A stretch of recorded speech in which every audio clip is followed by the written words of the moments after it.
Hi everyone. The reading today is taken in the book of John, chapter 21. Afterwards, Jesus appeared again to his disciples by the Sea of Galilee. It happened this way. Simon Peter, Thomas, also known as Didymus, Nathanael from Cana in Galilee, the sons of Zebedee, and the two other disciples were together. "I am going out to fish," Simon Peter told them, and they said, "We will go with you." So they went out and got into the boat, but that night they caught nothing. Early in the morning, Jesus stood on the shore, but the disciples did not realize that it was Jesus. He called out to them, "Friends, haven't you any fish?" "No," they answered.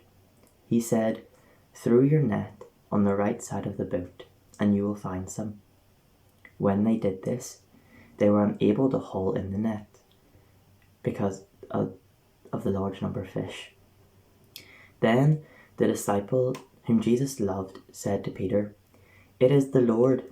As soon as Simon Peter heard him say, "It is the Lord," he wrapped his outer garment round him, for he had taken it off, and jumped into the water.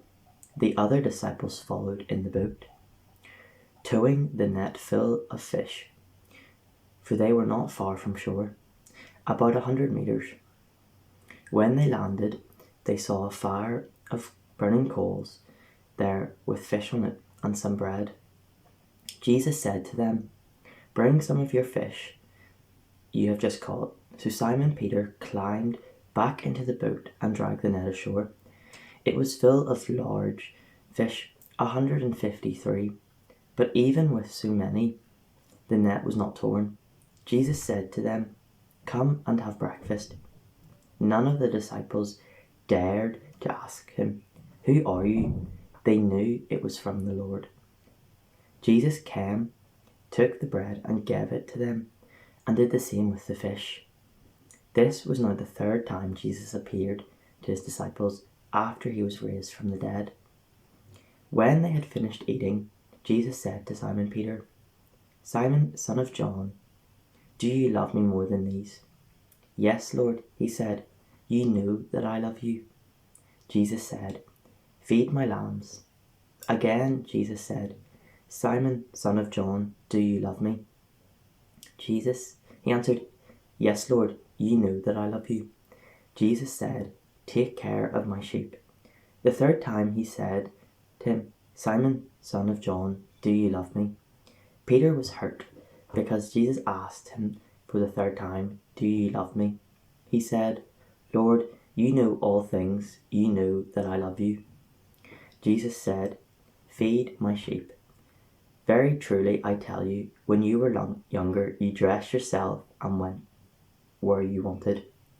But when you are old, you will stretch out your hands, and someone else will dress you and lead you to where you do not want to go."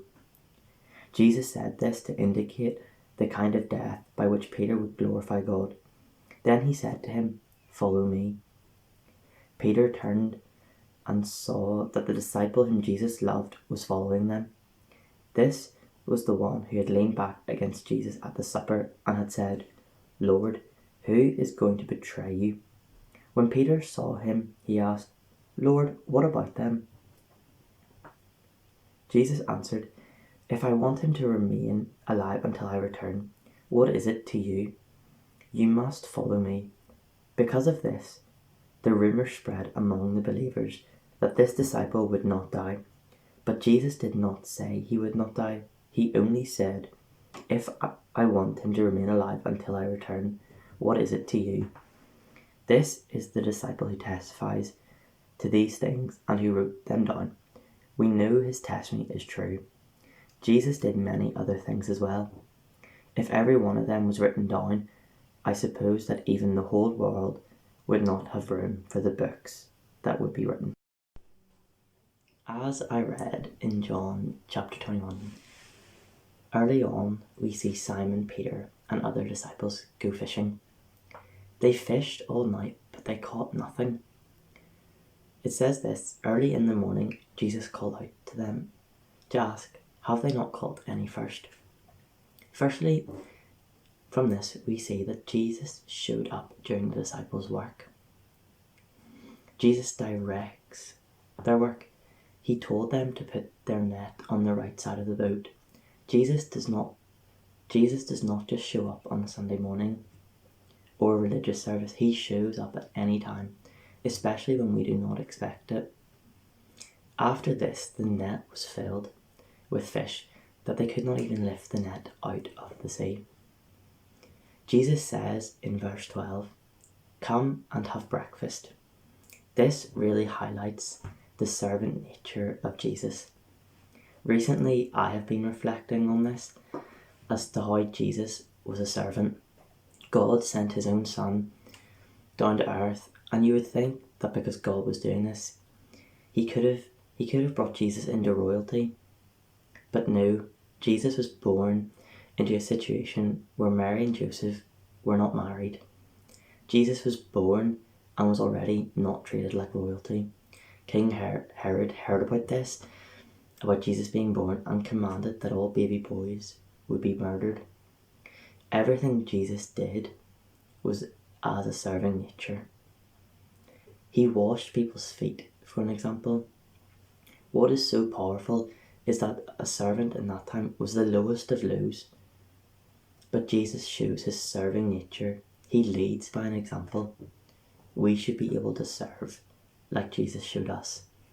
Further on, Jesus tells Peter to take care of my sheep. He also says, "Feed my sheep." Jesus gives clear instructions to Peter regarding how he should act towards God's people. Here we see how Jesus emphasized that they were his sheep, not Peter's. Further on, if I asked you a question 3 times, you would think I wasn't listening to your answer or I was just trying to annoy you. But Jesus asked Peter 3 times, "Do you love me?" This was because Peter denied Jesus 3 times, so this is a chance for Peter to know what he did was wrong. God gives us many chances. How many times have you felt like maybe you should not do this or do that? There's something that is stopping you, as you know it is wrong and not Christ-like, and we are meant to live our lives as best as we can like Christ. What I really like here is that Jesus did not ask Peter if he was sorry. He asked him if he loved him. This is a challenge we all face. By showing true love, you would not want to hurt someone, and by showing love to Jesus, we are following his commandments. As I finish, a song that I've been listening to all week is Battles, and the bridge goes like this: contending, defending, his love has got no ending, overtaking, reawakening, he's stirring my heart again, unfailing, sustaining, his love has got no ending, embracing, consuming, he's stirring my heart again. This is so powerful, and I think we could all reflect on this song this week.